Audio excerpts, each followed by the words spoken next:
नमस्कार विद्यार्थी मित्रों, श्रीजी विद्यालय ऑनलाइन एजुकेशन में आपका स्वागत है। मैं सोनी दिव्या आज आपको कक्षा 7 में हिंदी की 9वीं इकाई समय सारिणी का अभ्यास कराऊंगी। अब इसमें क्या बताया गया है कि समय जो कि हमारे लिए बहुत ही कीमती है और उसका आयोजन करना, किस समय हमें कौन सा काम करना है, इस तरह का आयोजन बनाने से हमारे जीवन में समय की बहुत ही बचत हो सकती है। तो सबसे पहले देखते हैं कि समय बहुत कीमती है। समय का हमारे जीवन में बहुत ही महत्व है, जो कि हम जानते हैं। समय के सदुपयोग के लिए जीवन में किसी भी काम का व्यवस्थित आयोजन करना अत्यंत आवश्यक है। अगर हमें समय का सदुपयोग करना है तो हमें जीवन में जो भी काम करने हैं उसका पहले से आयोजन करना आवश्यक होता है। समय की बचत के लिए ही हमारे रोजमर्रा के काम, पाठशाला, बस, रेल, हवाई जहाज आदि की समय सारणी बनाई जाती है। अब समय की बचत हो यानी कि समय का व्यय न हो, इसलिए हम जो रोज के काम करते हैं उसका समय निश्चित होता है। हमारी पाठशाला का समय भी निश्चित होता है। बस, रेल, हवाई और हवाई जहाज आदि का समय भी निश्चित होता है, जिसके कारण किसी भी व्यक्ति के समय का व्यय न हो। अगर बस, रेल और हवाई जहाज के समय निश्चित न होता तो लोगों के जीवन में या उसका समय बहुत ही व्यय हो जाता। इसी कारण समय सारणी बनाई जाती है। यहाँ इस इकाई में ऐसी ही कुछ समय सारणी अभ्यास के लिए रखी गई है। इस इकाई में जो भी समय सारणी दी गई है वो सिर्फ अभ्यास के लिए ही है। आगे है, एक आदर्श उपभोक्ता के रूप में हमारे क्या क्या फर्ज एवं अधिकार बनते हैं, इसके लिए जानकारी हेतु कुछ भाव पत्रक आदि जानकारी के हेतु रखे हैं। अब हम आदर्श उपभोक्ता या ग्राहक किसे कहते हैं?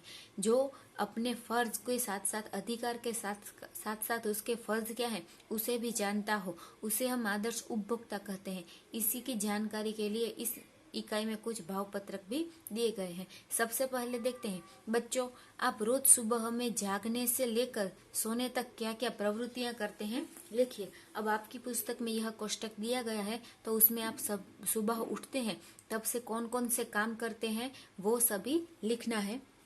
आगे है, आपके घर में कौन कितने बजे और कहाँ जाते हैं उसकी समय सारणी बनाइए। जो दूसरा कोष्टक दिया गया है नीचे, उसमें आपको अपना नाम, आपके परिवार में कौन कौन से सदस्य रहते हैं, उसके समय वो कहाँ कहाँ जाते हैं वो सभी लिखना है। आगे है, यहाँ एक समय सारणी दी गई है राधनपुर बस डेपो पालनपुर विभाग की, कि यहाँ 5 प्लेटफॉर्म पर कौन कौन सी बस किस समय पर आती है वह जानकारी दी गई है। तो आपको पुस्तक में से यह पढ़नी है। इसके नीचे लिखा गया है कि काले रंग से लिखे रूट लोकल बस के, यानी कि प्लेटफॉर्म नंबर 1, 3, 4 और 5 में जो भी काले अक्षर से लिखे गए हैं गांव के नाम, वह सभी क्या दिखाते हैं, तो लोकल बस को सूचित करते हैं। उसके नीचे लिखा गया है लाल रंग से लिखे रूट एक्सप्रेस बस के हैं, यानी जो भी गांव के नाम व बस के नाम लाल रंग से लिखे गए हैं वह सभी एक्सप्रेस बस को सूचित करते हैं। उसके बाजू में लिखा है हर पूनम के लिए एक्स्ट्रा बस है। अब एक्स्ट्रा बस से किस दिन को जाएगी, तो हर पूनम को, वो भी यहाँ दिया गया है। यह समय सारणी केवल छात्रों के अभ्यास के लिए ही है। आगे है, समय सारणी के आधार पर कुछ प्रश्न लिखे गए हैं। काले रंग से लिखित रूट का क्या मतलब है, तो काले रंग से लिखित रूट का मतलब है वह लोकल बस को सूचित करता है। लाल रंग से लिखित रूट का क्या मतलब है, तो वह एक्सप्रेस बस को सूचित करता है। अब बताइए, प्लेटफॉर्म नंबर 2 से जाने वाली अंबाजी माता मठ बस लोकल है या एक्सप्रेस? इसके लिए हमें आगे इस समय सारणी में देखना पड़ेगा। प्लेटफॉर्म नंबर 2 पर अंबाजी माता मठ बस सबसे नीचे से दूसरे नंबर पर है, जो कि लाल रंग से लिखी हुई है, इसलिए वह कैसी बस कही जाएगी, तो वह एक्सप्रेस बस है। चौथा प्रश्न है, प्लेटफॉर्म नंबर 4 से जाने वाली वलसाड थराद बस समय सारणी के अनुसार 23 बजे जाएगी, तब आपकी घड़ी के अनुसार क्या समय होगा? 23 यानी कि हमारी घड़ी में तब 11 बजे होंगे।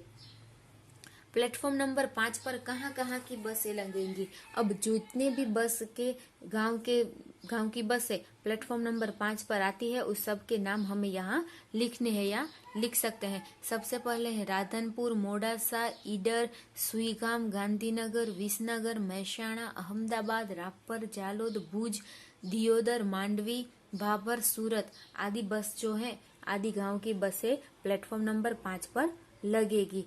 उसके आगे है एक्स्ट्रा बसें कब जाएंगी, तो एक्स्ट्रा बसें हर पूनम को जाएंगी। यह 6 प्रश्नों के उत्तर हमें लिखने हैं। आगे है बसों की समय सारणी, ई बुकिंग यानी कि रिजर्वेशन, रोड मैप आदि की जानकारी के लिए गुजरात एसटी की वेबसाइट देखें। अब हमें यह जानकारी के लिए दिया गया है कि www.gsrtc.in यानी कि Gujarat state road transfer corporation की यह वेबसाइट है, जिसके आधार पर जिसके मुलाकात लेकर जिसका हम उपयोग करके कौन सी बस कब कहाँ से किस स्थान से चलेगी वह सभी जानकारी प्राप्त कर सकते हैं। आगे है रेलगाड़ियों के बारे में कोई भी जानकारी के हेतु अपने फोन से 139 नंबर डायल कीजिए। रेल के बारे में अधिक जानकारी के लिए पश्चिम रेल की वेबसाइट देखें www.wr.indianrailways.gov.in। यह रेलवे पश्चिम रेल की वेबसाइट है, जिसके आधार पर हम रेल की माहिती प्राप्त कर सकते हैं। आगे है अगर आप हवाई उड़ान करना चाहते हैं तो हवाई अड्डे, हवाई समय सारणी, ई बुकिंग आदि के लिए एयर इंडिया की वेबसाइट देखें। एयर इंडिया की वेबसाइट है www.home.airindia.in। आगे है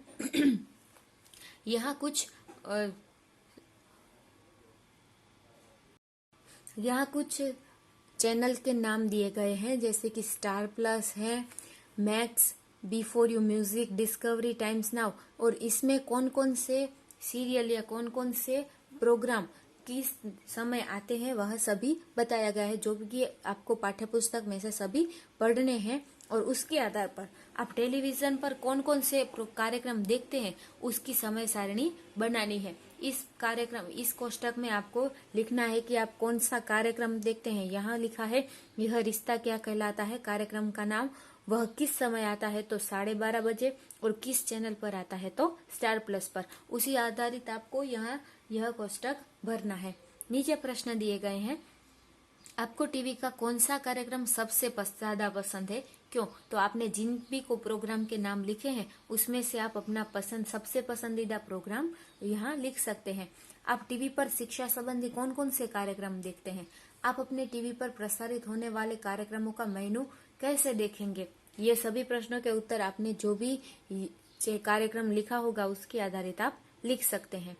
आगे है, हम कोई भी वस्तु या सेवा पैसे देकर खरीदते हैं तो हमारा यह भी अधिकार बनता है कि हमने जो वस्तु या सेवा खरीदी है वो अच्छी हो। अब हम कोई भी वस्तु खरीदते हैं तो मुफ्त में नहीं खरीदते हैं, क्या करते हैं उसके लिए हम पैसे देते हैं तभी हम वस्तु खरीद पाते हैं। तो हमारा यह अधिकार बनता है कि जो भी वस्तु हमने खरीदी हो वो अच्छी हो।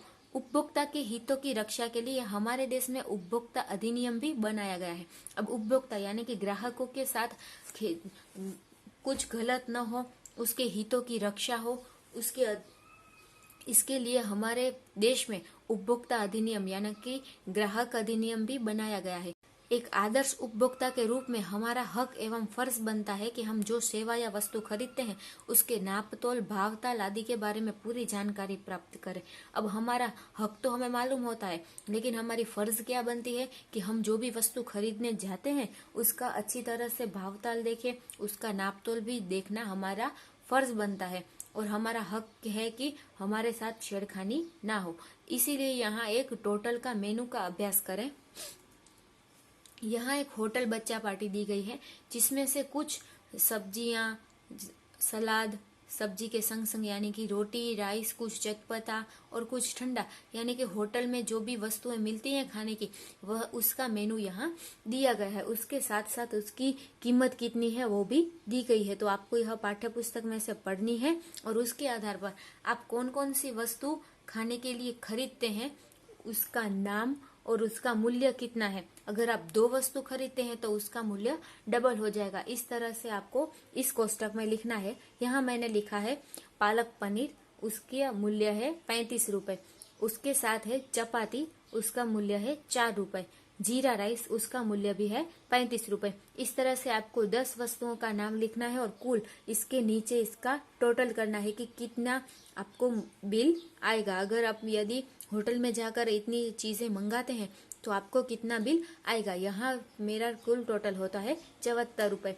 इसके आधारित हमें प्रश्नों के उत्तर लिखने हैं क्या आप कभी कोई भी बिल की कुल रकम जांचते हैं? अगर हम कोई भी वस्तु खरीदने जाते हैं और ज्यादा वस्तुएं हमने खरीदी है तो हमें उस बिल की कुल रकम जांचनी चाहिए। हमें बिल के कुल मूल्य क्यों जांचना चाहिए? अगर हमारे साथ कोई छेड़खानी ना हुई हो, ज्यादा पैसे हमने व्यापारी को ना दे दिए हो, इसलिए हमें बिल का मूल्य जांचना चाहिए। हम कोई भी वस्तु खरीदते हैं तो उसका बिल क्यों लेना चाहिए? अगर हम बिल लेते हैं तो अगर हमें जो वस्तु खराब है या तो बदलनी है तो हम बिल के आधारित बदल सकते हैं। खाने पीने की वस्तुओं पर लगाए जाने चिन्ह का अर्थ क्या है? अगर यह चिन्ह लाल रंग का है तो वह जो वस्तु भी है वह मांसाहारी है, और यह हरे रंग का चिन्ह है तो यह वस्तु जो है वह शाकाहारी दर्शाता है।